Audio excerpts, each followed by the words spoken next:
born September 25th, 1921, in Brooklyn on 66th Street. My mother was born in Yerushalayim, and my father in Aram Sova. We were 6 brothers: Ezra, Naphtali, Yitzhak, Aaron, Moshe, and a sister, Sarah. Well, I've been a member of, fortunate enough to be a member of Beth Torah since I was a kid. And ever since that time, I've always known and seen and been involved with Hacham David Tawil, alav shalom. He was the inspiration for a lot of the religiosity, for all the classes. He really was a religious icon and a good man all the way around. All he was interested was the expansion of Torah learning, and to run the synagogue properly. He felt there was a need to have a first minyan. In other words, the regular minyan started at 8:30. On Saturday mornings he wanted a minyan at 7. And the reason for that was he felt he could train the young men at a better atmosphere and more time to spend with them instead of being in a big congregation and not getting the attention that he was able to give them. He would be in the first minyan, he would be the hazan, the reader, he would give a class after first minyan, and he was always interested in getting the children to participate. So if you would come to Beth Torah on a Sunday afternoon to pray Mincha Arvit, it was unlike any other knis because you would end up being hazan for Mincha Arvit if you were 13 and over. So I was always having the opportunity to be hazan for Mincha, for Arvit. He insisted on having a rotation of hazanim in the first minyan, which made us basically, made us what we are today, knowing makamot. He basically told us, you go up there, prepare, and then he used to see me after the prayers, and he used to sit with me for 10-15 minutes, and usually wasn't the stuff that I did right. He usually wanted to make sure to let me know what I did wrong and how do I fix it. He would see a young man and say, go up and pray. And the boy would say, I never prayed before. He would catch a lot of boys off guard, and he'd say, you can do it, and I want you up there. Get there and do it. And of course, the first time they struggled, but after that it got smoother and smoother, and he would also invite them to meet up one-on-one, and many of them became rabbis. Rabbi Labaton, alav shalom, Rabbi Raymond Harari. There's Rabbi Madelon that we have now. There's Rabbi Shemula. There's Rabbi Maxie Sutton. It just goes on and on. I think the expression that best captures who he was is Talmid Chacham. At a time in his life where the vast majority of his contemporaries were on cruise control, also known as retirement for some, Hacham David chose to wake up every morning and drive together with his 2 close friends, Rabbi Lieberman, Bernie Shweki, Aleim Shalom, to Washington Heights to study in the Yeshiva University Semicha program. You see, Hacham David believed that one never stops learning. I remember when he got the Semicha from YU, he was ecstatic. I found him to be actually bubbling over with joy. We turned to him, always turned to him, when we had any issues or questions, especially about minhag, tradition, and our tradition from Aram Sova. If you wanted a Syrian ruling, per se, you would go to Hacham David Tawil. And his word was the ultimate. He exemplified the perfection of Halabiyah, of the way the Sephardic traditions and customs are, and he was really a world of knowledge.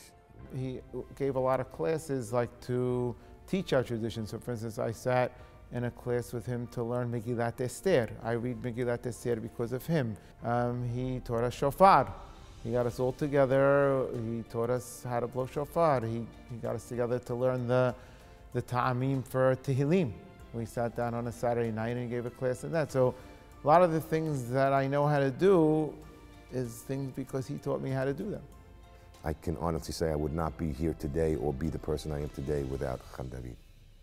He was so meticulous, because this was the way he served Hashem, by praying to God.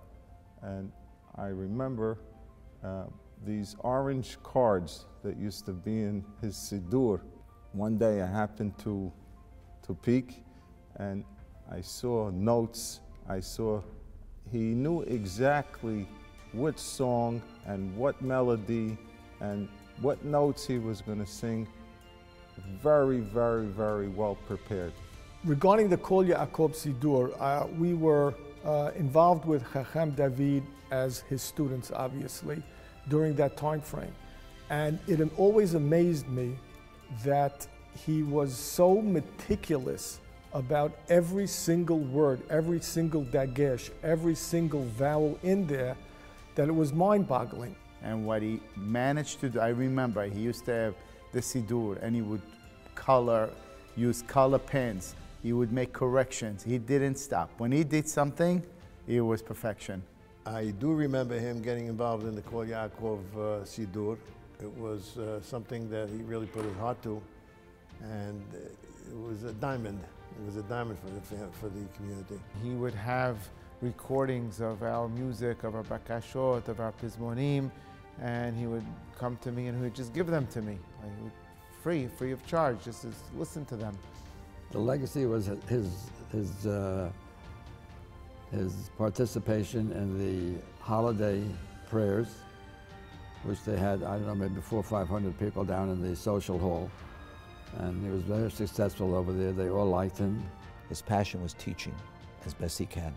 His passion was hazanut, to stand up there and deliver the correct ma'am and the correct prayer.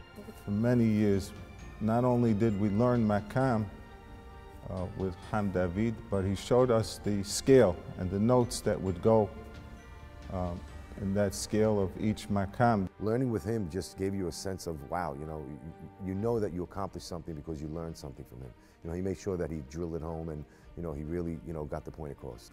He was very strict with everybody. He had his ways. This is the way it has to be done. That's the halacha. That's our minhag. That's our custom. And he would make sure you follow that. But in the same time, as strict as he was, he had so much love. He taught them with love. He made sure that when he started teaching, he was not letting go until we got it. It wasn't like, you want to do this, okay, you want to do that, okay. It wasn't like that at all. With him, it was, he was very firm. He knew exactly how he wanted it to go, and he just kept on encouraging people. He had that way about him. I did not learn from him Chazanut, I'm not a Chazan. I learned from him behavior. I used to get chewed out every Shabbat morning, coming 5 seconds late. He says, you're the Mesader. You have to be the first one here. He always spoke respectful to the people liked him, and he was very knowledgeable. He was a master of traditional music, a master of the Hebrew language and Dikduk specifically, and a master of Torah and Halakha. He was a mentor, he was a friend, he was a teacher, he was just a most amazing human being. I was walking on Ocean Park with my wife. We weren't married that long. And I saw Ham David walking on Ocean Park with his wife, Sophie, holding a hand. I'll never forget it. And I reminded my wife tonight about it. She says, yeah, I remember that. And we said, wow, so beautiful. Inshallah, we should have, in time when we get older, that we could walk down the Ocean Parkway holding hands. They were a perfect example of a husband treating the wife as a queen, and the wife treating the husband as a king. They used to walk hand in hand, and they were a beautiful couple. May they both rest in peace. I loved the man. I really did. And I miss him. To me, he was everything. And this, that I was accepted in this shul and had a lot to do with him. You know, I come from a different background, not a Syrian background, and he was always there for me. Our Kahal and our community had a great loss with his passing. He devoted himself to the Kahal and to the Sibur in such a dignified manner. And to this day, we try, especially in the first minyan, to continue to keep the minyan with the dignity that he provided us over the years. We miss a man of that caliber. That's what we do. And it was our beracha to have a man of that stature with us throughout the years. He was a unique presence in my life, as he was in the life of many of us here. And for that, we will never forget him. Tiyeh nishmato tzura b'nishmat ha'chayim. Look up to your fellow Jews and whatever relations you're seeking on a worldwide basis, stick to your families and relatives and interrelationships. Shalom Uvracha.